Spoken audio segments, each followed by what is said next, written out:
नमस्कार सांग मैंने आज थिला बुधवार तो खाइबा को इच्छा है माछर बेसर हजबैंड मार्केट को गले और रूही माछ गोटे धरिकी आनिले ताकू मु धोई धाई कर हलदी लुण गलैकी माछ को फ्राए कले तेल गरम होला परे माछ को मु गोटे गोटे करेले पकेली एवं ताकू भल भाव में फ्राए कली गोटे पट हो गला परे मु आउ गोटे साइड को ओलटई देली जेमिति दी पट साइड बराबर हो जिवो बोली किछि समय पर करेई देखला बेल को माछ तो दीपट जाक हो सारी ताकू आमे गोटे प्लेट को खोलीदबा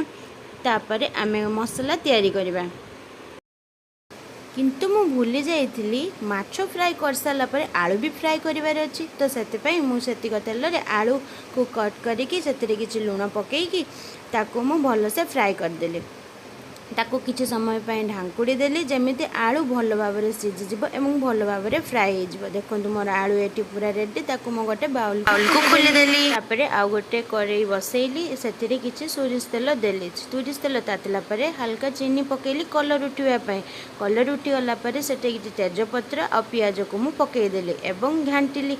पियाज जिते पर्यंत हल्का ब्राउन न हो एमती सिझेबी अरे मु भूली तो जाइली डालचीनी पकेबा को तेणु पुणी आउ थे डालचीनी मु पकेली तो मुझे अदा रसुण पेस्ट ता सांगरे डालचीनी गुजराती जीरा आ पियाज को पेस्ट बनई ताकू मु 2 चामच देदेली दे सारा पर मसला किसी हेबा पर्यंत वेट करवा वेट कर सारा पर आमे एटी 2टा टमाटो को मु छोट छोट पीस करी काटी नहीं एवं से पकई देछि टमाटो सिझापी मुझे पानी दे देछि एवं से हल्का लुण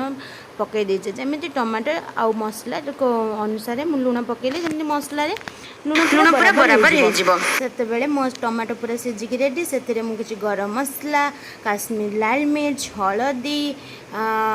बस एतिक पकई देकी ताकू घांटी देली एवं किछि समय पर्यंत आमे वेट करबा जेमिति मसलारू तेल अलग न होई एबे देखंतु मोर मसलारू तेल पूरा अलग होई ता मु जानिली जे एबे मोर मसला पूरा रेडी तो से मु आलू जे फ्राए करके रखिदेली से आलू को मु पकई देली तो आलू को किछि समय पई मु आम कसिबी तो ये आलू को मु 5 मिनट कषि सारी से पानी देदेवि तो आपंकर जमी कंसिस्टेंस पानी दरकार जमी झोल दरकार सेमती आपण पानी देदेवे तो झोल पानी ये फुटीगला माछ छाड़ ये मन रखिए जिते पर्यंत जे पानी आप ढाली थे से पानी जिते पर्यंत न फुटी से पर्यंत माछ पकेबेनी एबे देखो मोर माछ पूरा रेडी हो सारी माछ तरकारी तो केते सुंदर लगुच कलर भी बहुत सुंदर आसी